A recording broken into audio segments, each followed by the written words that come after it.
Hello and welcome to part 41 of the ongoing Yes and A-Level Java series, and in this episode we are going to be looking at an array list. So for the name for my class, you notice that I began with Java array list because by default Java actually has a class called array list within the default API. So in order to avoid a naming conflict, I actually named my class as Java array list. Alright, so in order to get started, we have that class going on there. Then we also have this main method. So we are going to look at a couple of things. So the first thing that we want to look at is how you can create an array list.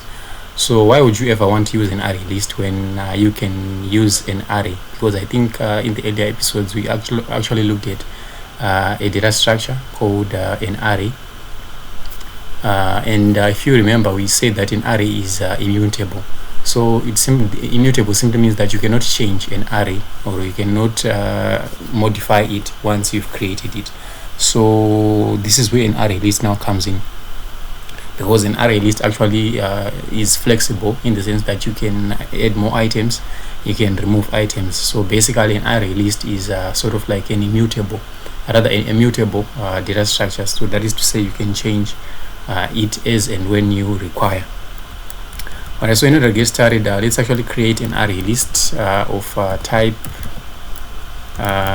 So here's the syntax for creating an array list. So you have the keyword array list, the class rather array list. Then you put angled brackets immediately after the array list name. Then you specify the array list, the type of things that you want to store, the data type for the things that you want to store inside of the array list. So in this case we want to store strings, and for the identifier let's call it fonts. Then we call the array list constructor, just like that. So just by doing this we've actually created an array list. So line 7, this is the creation of an array list. Then I should also mention that you can create an array list for pretty much any reference type or any non-primitive type. So for integers, what you would do is you can actually use something called a wrapper class. I think maybe we might be looking at wrapper classes in the upcoming tutorials. I think on episode 47 we'll be looking at 46 rather, we'll be looking at wrapper classes. But in the meantime, let's just focus on strings. So what you can do is you can actually add items to this array list. So let's actually add arrays. So in order to add an item, we have to specify the name for the array list, which is fonts. Then we add something in there. So let's add a Samsung.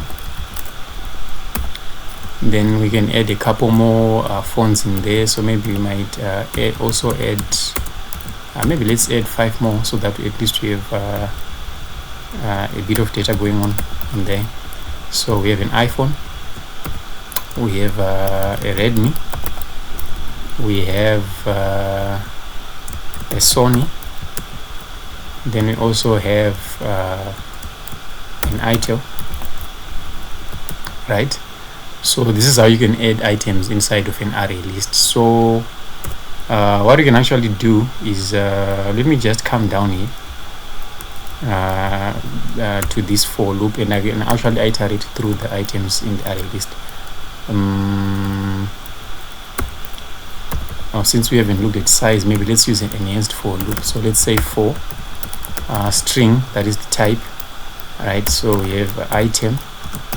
So the item that we want to iterate through is inside of the fonts data structure. So we can do that. Then we can simply sys out the item in question. So if I go ahead and run this, you should see that we get our fonts printed down there in the console, right? So we have Samsung, iPhone, Redmi, Sony, and ITEL. Alright, so now this brings us to another important method that you can use on array lists. So maybe let's jump down to the size, right? So with the size operator, what you can do is you can actually you can find the length of an array list. So let's actually do that here. So let's sys out. So we have fonts dot size. Alright, so let's just run that and see what we have done there in the console. So you realize that we get 5 first. So it's actually going to count the number of items that we have inside of our array list. So in order to find the length of an array list, you make use of the size method right there. Then now I think now we can look at how you can iterate through items inside of an array list using the traditional for loop. So we are saying for int I, short for index, equal to 0. Then I has to be less than or equal to size, that is fonts dot size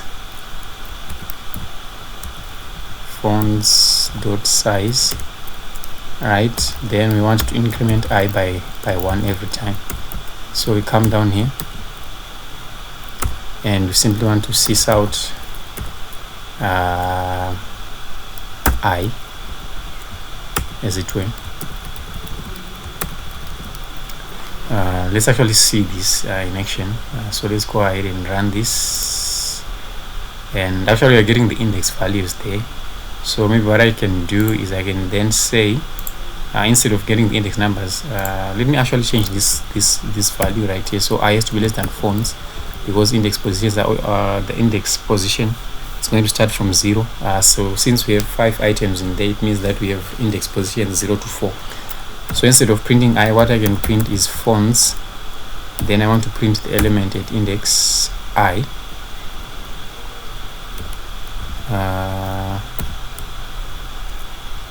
All right. What I want, okay, let me just fix this. All right, so we need to say fonts dot get then I. Right. So let's actually run this, and we should see that we have 5. Then we have Samsung, iPhone, Redmi, Sony, ITEL. Then it repeats again. So this first section is for using the traditional loop, for loop. Then this section is using the enhanced for loop. Alright, so one thing that I want to point out is here, in order for you to get a particular item inside of an array list, use the get method, as I did on line 24 there. So let's actually do that. Access an item. So what you can do is you make use of sys out. So let's actually do that. So sys out, then let's say fonts dot get. So maybe let's say we wanted to get the first item, right? So the first item will be indexed by 0. So if we go ahead and run that, you should get Samsung is the first output on top right here. Then 5. Then of course we are now iterating through the elements inside of the array list. So the next thing that we need to do is, maybe let's say we wanted to modify the value that is maybe on index position 1. We know that on index position 1 we have an iPhone. So let's actually change that. So in order to change, we are saying now fonts dot set. We use the set method. So we specify the index. So you know that an iPhone is going to be on index position 1, and the new value that we want to put for an iPhone is, we want another name for a phone maybe. So let's go with a Huawei. Right. So just like that. So now if we run this, you should see that we are no longer getting an iPhone right on the list. We now have a Huawei. So that's how you can change a particular item inside of an array list. Then you can also remove certain items from an array list. So in order to remove something, you make use of the remove keyword. So maybe let's say we wanted to remove the ITEL. So we would go fonts dot remove, then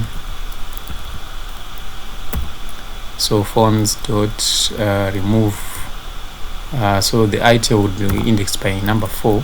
So we can do that and go ahead and save and run it. So you realize that we no longer have an ITEL inside of the list, is it? So remember, this is the first loop, this is the second loop. Right, so you notice now we only have 4 items in there. So that's how you can remove certain items from within an array list. Then you can also clear the entire array list. So in order to clear the entire list, you would just say fonts dot clear. Right, so this is actually going to get rid of everything within the array list. So if I were to go ahead and run this, you'd realize that we no longer get we only got Samsung, then 4. Then afterwards, when it gets to this point right here, before it actually starts looping through the array list, it's going to clear it. So it means now that there's nothing to there's no longer anything to loop through inside of the array list, because we've just cleared it on line 28. So these loops are not going to run. So that's why you see we end right here. It's 4, right? We only find the size of the array, then after that we clear it. So that's how you can clear an array list. So let me just uncomment this line for clearing. Then let me run it one more time so that we get back our data down there in the console. All right, so yeah, one more thing. Maybe let's look at how you can sort an array list. So in order to sort, you need to make use of the collections class. So we go collections, then dot sort, then what we want to sort is the phones array list. So I actually need to import collections, so let's actually fix that.